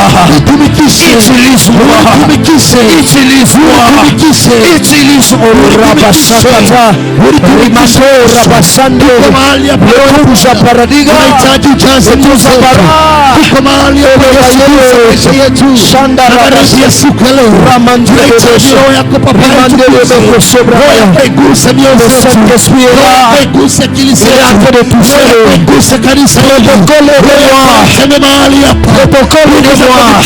il y a des gens qui sont baptisés dans l'esprit, des gens qui reçoivent le feu, des gens qui reçoivent des dons, des maladies qui disparaissent. Protocole, aidez-le. La puissance de Dieu va tomber ici. Yes. Rabashabramandi, Wikata Labashakate, Kuribirianda la Namasheli, Azua Makeya, Barabivalateli, Elebebe Shina Namanana Basha. Il peut te remplir. Il te remplit maintenant. Il te remplit maintenant. Là où tu es, que la main de Dieu vienne sur toi. Zikiti Badash Rabababash Dududia Saba Bobo Shinana. Yesu atilia nguvu yako, itemena ni huyu mama, atilia uwepo wako, itemena ni huyu papa, uwepo wako, là où tu es, dada, reçois plus de sa grâce. Sema ya kwamba tukuite na utaitika.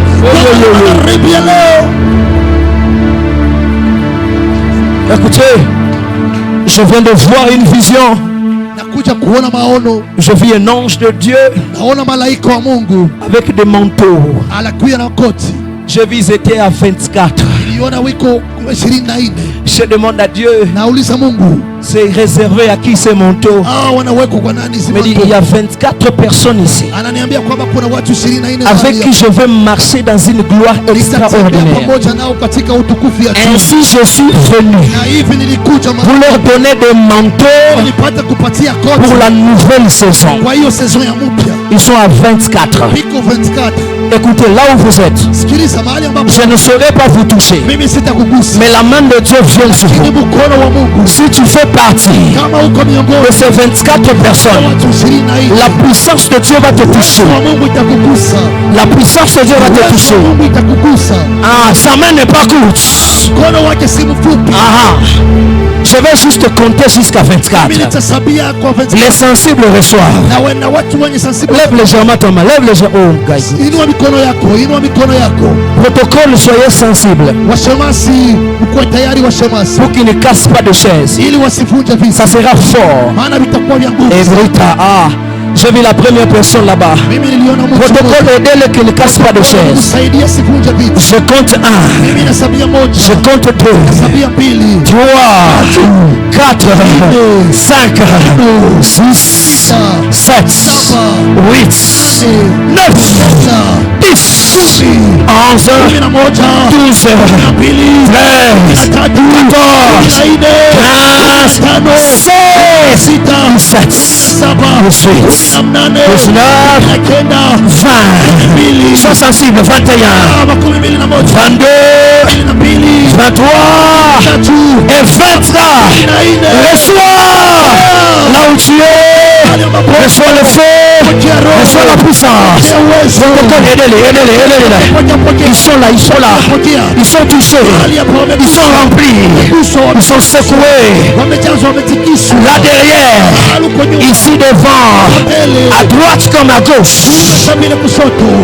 Séparada, Code Maladaya. Aidez les gens là derrière. L'ange que j'ai vu, je l'ai vu là derrière. Là au niveau de la porte. Soyez là, là, là. Il y a quelqu'un que tu... Mon Dieu. Zoparakadaya. Tu es malade, mets ta main là où tu es. Tu es malade. Tu as laissé quelqu'un à la maison. Maman, vous pouvez lever vos mains s'il vous plaît. Vous. Il y a quelque chose qui vient sur vous.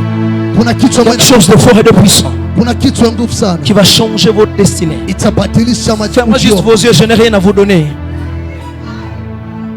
Oh Dieu. Père, au nom de Jésus, je libère cette grâce sur elle. Au nom de Jésus. Au nom de Jésus. Au nom de Jésus. Reçois cette grâce.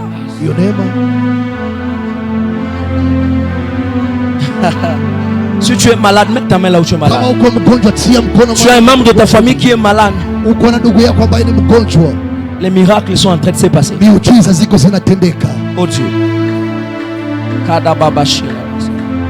Je te donne un défi. Tu avais une maladie. Tu étais allé à l'hôpital. Demain rentre. Ils vont rien trouver. L'esprit de miracle est dans la maison. Père, dans le nom de Jésus, je prie pour toutes les personnes malades, peu importe l'origine de ces maladies. Je les réprime au nom de Jésus. De quitter ce corps au nom de Jésus. De quitter ce corps au nom de Jésus. Les esprits de maladie, lâchez au nom de Jésus. Que le douleur qu'il y avait au niveau de la tête, la poitrine, dans le ventre et partout ailleurs disparaissent maintenant au nom de Jésus. Je vois quelqu'un qui a un problème avec ses yeux même maintenant. Tes yeux sont guéris maintenant. Tes yeux sont guéris maintenant. Je vois une deuxième personne. Depuis un temps tu as mal au cœur. Tu as même du mal à respirer. Pendant que je parle, Dieu est en train de te toucher maintenant. Gabala la Shandaba. Quelqu'un d'autre a un problème avec sa jambe gauche. Pendant que je parle, Dieu guérit ta jambe. Vous avez laissé des personnes malades à la maison. Je libère cette onction. Que la main de Dieu le rencontre là où ils sont. Papa, j'entends quelque chose de bizarre. Dieu me demande de parler sur l'argent. Je parle à tous les systèmes de Bukavu, du Congo et du monde entier, qui travaillent derrière l'argent, de travailler favorablement pour vous. Que l'argent ne soit plus un problème. Que Dieu amène la provision dans votre vie. Pendant que je parle de ça, pasteur héritier, je suis en train de voir un bâtiment qui est en train de monter mais qui s'est arrêté. Vous n'arrivez pas à construire. Je ne sais pas c'est l'image de quoi que je vois. Mais Dieu me dit qu'il place les moyens nécessaires entre vos mains pour finir ce que vous avez commencé. Je ne sais pas si vous avez compris.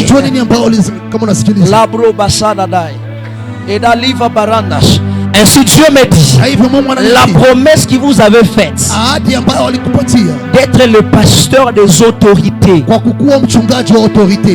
est en train de s'accomplir en cette saison. Je les vois venir. Ils vont relever le niveau de votre ministère.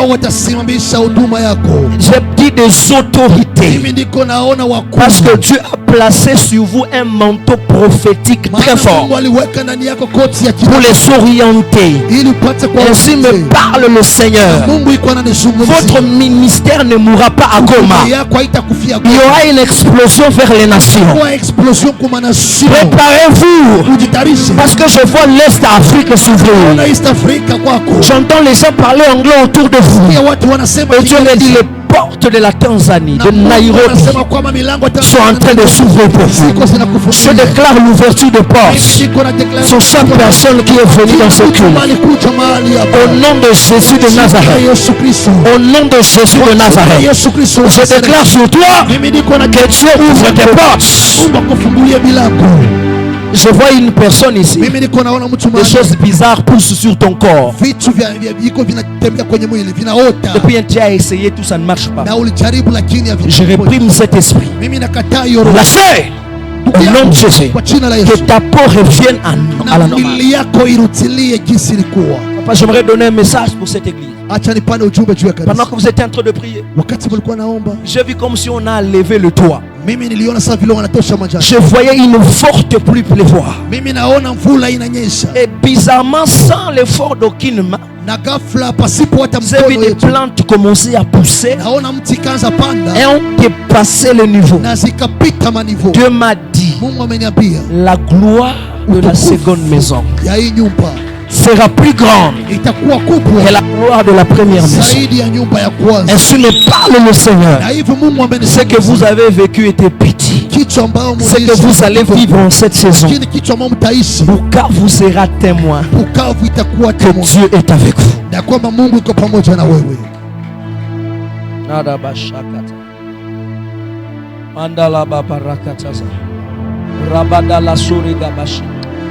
Mendo rabakado la baradas. Zebaruza falada entegroshti bagadahas. Maman, est-ce que vous savez qu'il y a des millions sur votre tête? Vous priez ici? Vous êtes membre, pas d'ici, on vous a invité. Vous êtes visiteur. Mais est-ce que vous savez qu'il y a des millions sur votre tête? Est-ce que quelqu'un peut me donner 1000 francs s'il vous plaît? Maman, venez. J'ai besoin juste de 1000 francs. Je ne vois pas de personnes sensibles. Bon, je reçois. Maman, ça ce n'est que 1000 francs.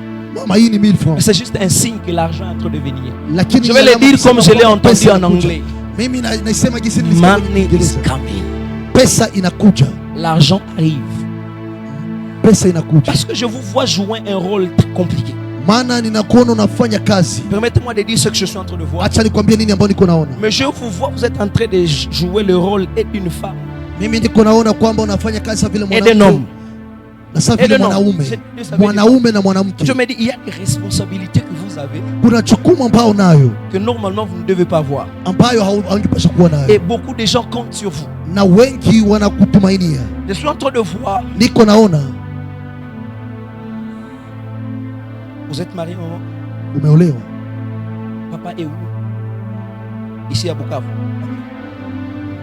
Dieu est en train de me dire Mungu iko ananiambia que par vous, kupitia wewe, c'est la même prophétie que je donne à une maman ici hier. hiyo nabii ambao nilipatia mama moja, Beaucoup de gens seront relevés. wengi watasimama La bénédiction de plusieurs va passer entre vous. na baraka ya wengi itapita kwenye Ainsi mkono vous wako, allez aider beaucoup des orphelins. na hivyo utaenda kuweka C'est pourquoi j'ai dit la responsabilité que vous allez jouer hiyo ndio jukumu ambao utaenda ne kufanya, doit pas être à vous.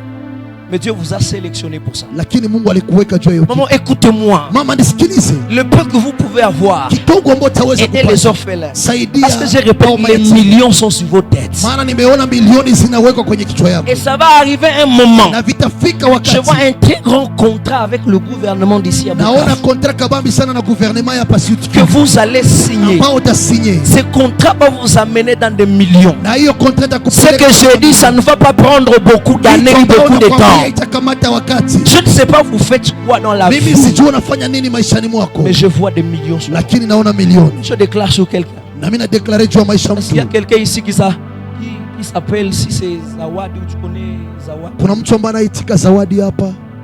J'ai vu deux noms. Vous, hein? Vous appelez Zawadi? Venez ici. Kuja. Parce que maman, ne partez pas s'il vous plaît. Parce que pendant que j'étais en train de parler, Wakati nilikuwa nasema, je viens de voir un certificat de décès mimi naona certificat ya sur kifo lequel il y avait le nom des Zawadi qu'on vient de déchirer. banaandika Zawadi, hiyo certificat banaichana. Dieu m'a dit, Mungu ameniambia Zawadi ne mourra pas Zawadi hata et kufa, vivra et ataishi, racontera les heures de naye l'éternel. ataenda kutangaza. Zawadi, est-ce que tu peux juste acclamer? Utaweza shangilia, shangilia. Que toute personne ici Na kila mtu qui mahali était ciblée ambaye alikuwa par ciblé les choses bizarres, les esprits de mort, vichwa bizarre na hero za je viens avec tofauti. les décrets royaux. Mimi nakuja na decree royal, J'annule cela au nom de Jésus. naivunja kwa jina la Yesu, J'annule cela au nom de naivunja Jésus. kwa jina la Yesu. Oh Dieu. Zawadi, je vais te raconter ce que je viens de voir. Mimi nitakuelezea kitu ambacho naona. J'ai vu un accident très bizarre s'est passé. Mimi naona accident, En tout cas, je vois la scène comme si je regardais un film. mimi naona scène ça C'est vile un rond-point. rond-point fulani, Et c'était un RAV4 noir que j'ai vu. na ilikuwa RAV4 J'ai noir. réussi même de voir la plaque. Il y avait 89 à la fin. Mimi Vous nilikuwa avez naona tamponné, plaque vous êtes parti. Mais ilikupika, Dieu dit, lakini Mungu le ameniambia, plan de ténèbres est annulé. hizo kazi ya Tu ne kusikia mourras pas. hautakufa, Tu ne mourras pas. hautakufa. Je dis, tu vivras. Nasema utaishi. J'annule la mort sur toi, Kama uti juu sur yako, ta famille au nom juu ya de Jésus. maisha ya familia yako kwa jina la Yesu.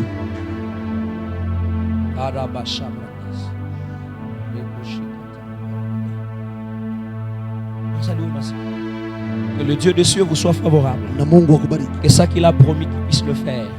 Au nom de Jésus. Amen. Je fais une dernière prière puis je vais déposer. Fanya mambo ya mwisho kushinda hii, namaliza.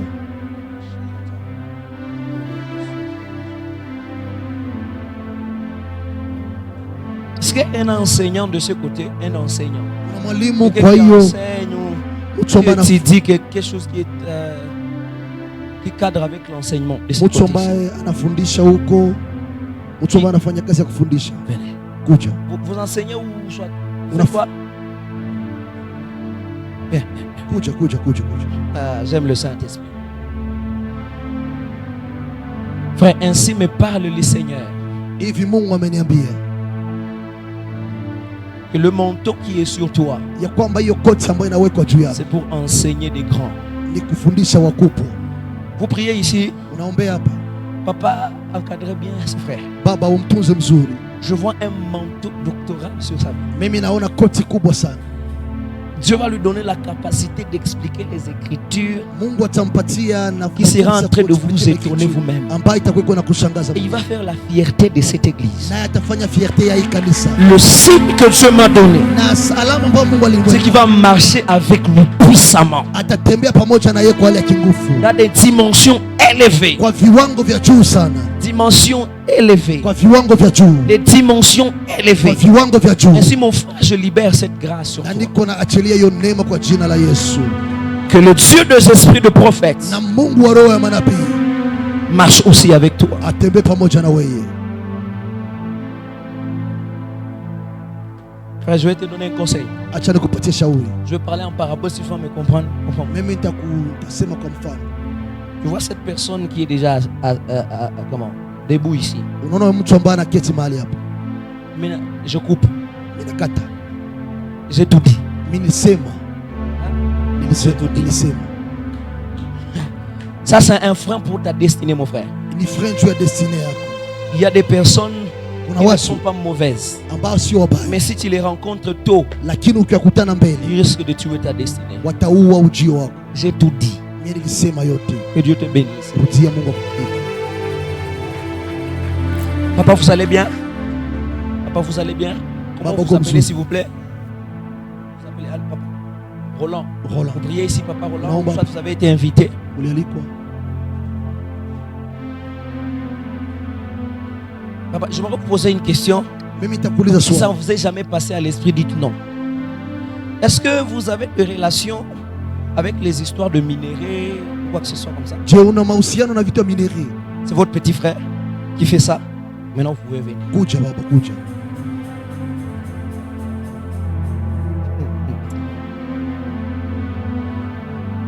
Papa, Baba, Dieu veut sauver votre petit frère. Mungu anapenda kuokoa mdogo wako. Dieu veut sauver votre petit frère. Mungu anapenda kumwokoa. Parce que je suis en train de voir une vision Maana niko naona maono. de quelqu'un qui quittait dans une forêt Mtu ambaye anatoka kwenye pori, avec un sac anakuja na où saki, il y avait de minerais. kulikuwa mamineri. Je vois des militaires sortir de la bourse. Naona wasoda wawili Ils wanatoka ont kwenye tiré pori. sur la moto. Wanampika masasi Et les motards et la personne qui était sur la moto sont tombés. na mtembeza pikipiki na mtu ambaye alikuwa kwenye Pendant que pikipiki je parle, anaanguka. votre petit frère est où? Wakati niko na ndugu yako yuko wapi? Il est à Kolwezi. Mais demandez-lui Umuulize où est-ce qu'il est. S'il vous dit à Kolwezi, mahali gani ambapo iko. il va chercher des histoires dans la forêt. Ataenda kutafuta vitu kwenye C'est même pori. là où il est maintenant. Ni mahali hapo ndipo iko leo. Mais ainsi me parle le Seigneur. Na hivyo Mungu À amenizungumzia. cause de votre présence ici, Kwa ajili ya uwepo wako mahali la hapa. vie de votre petit frère est Maisha épargnée. ya mloko wako tayari imeokolewa. Ainsi le mal qu'on a planifié Na vibaya ambavyo walimwekea n'arrivera pas. haitamfikia. Mais c'est que votre petit frère ne sait pas Najua kwamba mdogo wako que c'est l'un de ses amis qui veut lui faire ça. ni rafiki yake mmoja anapenda kumfanyia hivyo. Demande-lui Umuulize s'il a un ami. kama iko na Je ne rafiki vais pas citer les noms. Non, le nom de son ami là, il y a F. ndani ya rafiki yake kuna jina ya F. Appelez-lui le téléphone, posez cette question. Umuulize Il confirme, but de faire attention avec cet homme-là. parce que akikwambia c'est ndio, lui mwambie afanye aje, qui veut faire du mal à la vie de votre petit frère. maana ni yeye ndiye anapenda kumfanyia Ainsi, mabaya. j'aimerais déclarer ici. Na hivi niko na declare S'il y a des gens qui te veulent du mal, kama kuna mtu ambaye que anakuhusia Dieu mabaya, les expose. na Mungu Je dis que Dieu les expose. sema Mungu awe expose. Je disais que Dieu les Sema expose. Mungu awe expose. Au nom de Jésus de Jina la Nazareth. Yesu Kristo. Ne mourra pas. Ainsi, si vous, papa, écoutez-moi. Je vois quelqu'un, je finis, Naona mtu qui était dans un champ et était en train de cultiver. iko ndani ya shamba na analima. Mais tu es arrivé quelque part, tu t'es fatigué. Ulifika mahali fulani umechoka. Tu te dis, ah, mais cette histoire ici ne paye pas. Umesema hii historia ilipe. Dieu me dit, Mungu ameniambia continue à cultiver. endelea na Car kulima, la saison de la moisson maana mavuno va yako te faire oublier la saison de la semaille. itakusaulisha upandaji wako. Qu'est-ce que j'essaie de dire par là? Ne lâchez pas Dieu. Hapana kuacha Mungu, Ne lâchez pas la maison de Dieu. hapana kuacha nyumba ya Ne Mungu, lâchez pas l'œuvre de Dieu. hapana kuacha kazi ya Mungu, Parce que votre récolte maana sera mavuno yako connectée à ça. itakuwa Je vous pose connected. une question simple, papa. Mimi nitakuuliza swali, Vous priez où, s'il vous plaît? unaomba wapi?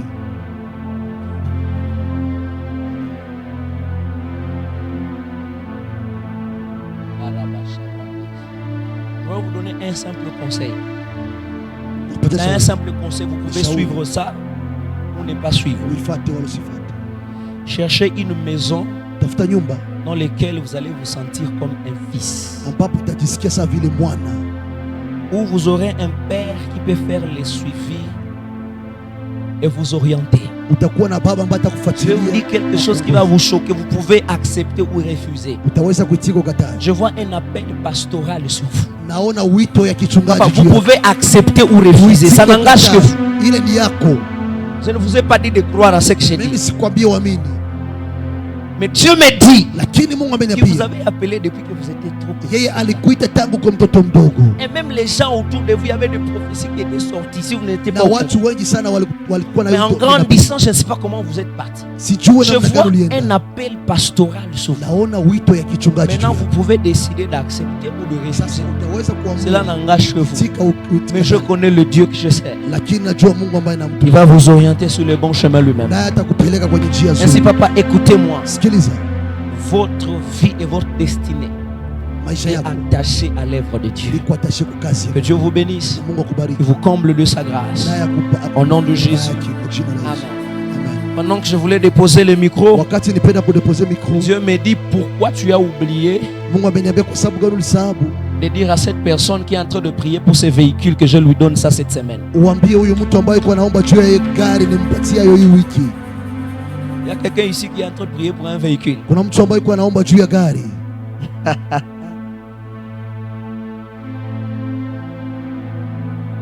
Permettez-moi de le dire. Je ne sais pas si vous êtes véhiculé, oui ou non, avec maman, je ne sais Sijue pas. kama una gari wala Mais est-ce pana, que vous étiez en train de prier pour un véhicule? lakini mlikuwa mnaiombea.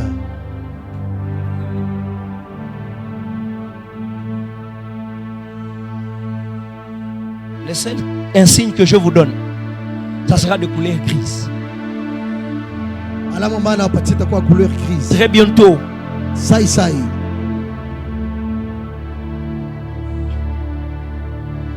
je vais vous poser une autre question. Takuuliza ingine Permettez-moi. swali.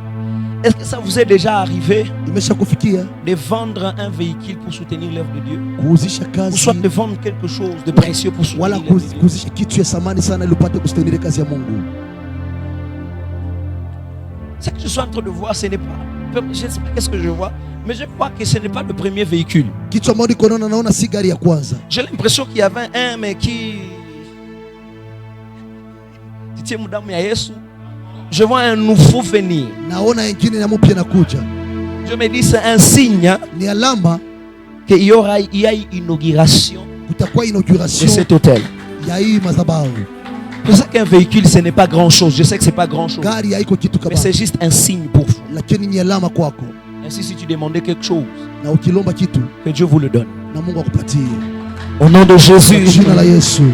Papa, le ciel est grandement ouvert. Je peux aller même à demain matin. Vous voyez que je vois une autre robe de mariage qui vient de tomber ici. Naona ndoa inaanguka mahali hapa, Mais je l'ai vu tomber là au milieu. Là. lakini naona imeanguka La personne huko. qui croit reçoit.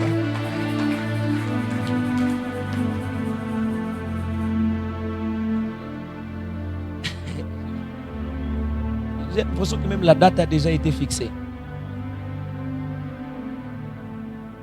Bon, tout ce mot exposé au public, ce sont des choses secrètes, mais ça sera très glorieux. Itakuwa ya utukufu, Très, très, très. itakuwa ya utukufu. Dieu vous bénisse, Mungu qui awabariki vous comble de sa grâce. naye awajae neema Maintenant, yake. papa, vous me permettez de faire ça. Unaniruhusu nifanye? Permettez-moi de faire ça. Uniruhusu, Permettez-moi. uniruhusu. Tu peux prendre un billet, Utaweza kamata billet, n'importe quel billet d'argent, billet yenye uko mais nayo qui est un dedans. 1000 francs, ikuwe 1000 francs, 10 000 francs, ikuwe 10 000 francs, ikuwe 10 dollars, ikuwe 10 dollars, 100 dollars. ikuwe 100 On va dollars. faire un geste prophétique. Tutafanya tendo ya kinabii.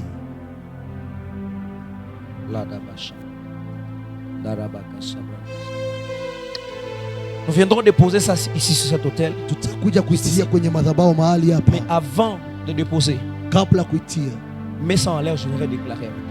tia yule mitaenda On va faire une prière très bizarre. tutaomba maombi. Nous allons parler à l'argent. Tutasema naye pesa hiyo. Dis avec moi au nom de Jésus. Sema kwa jina la Yesu. Je parle à l'argent. Mimi nazungumzia hii pesa. En francs comme en dollars. Francs vile dollars, En euros. euro. Vous êtes bienvenus dans ma poche. Unakuja kwenye posho yangu. Ne me fouillez pas, je ne suis pas votre ennemi. Usinikimbie, mimi si adui yako. Je servirai Dieu Mimi nitamtumikia Mungu avec mon argent. pamoja na pesa yangu. L'argent ne va pas m'asséger. Je dominerai sur l'argent. J'appelle la prospérité. J'appelle la bénédiction. Au nom de Jésus. Amen. Viens déposer ici en train de déclarer des paroles. Et déposer même à l'autel. Que Dieu vous bénisse, qui vous comble de sa grâce, qui vous donne ce que vous cherchez. Hallelujah.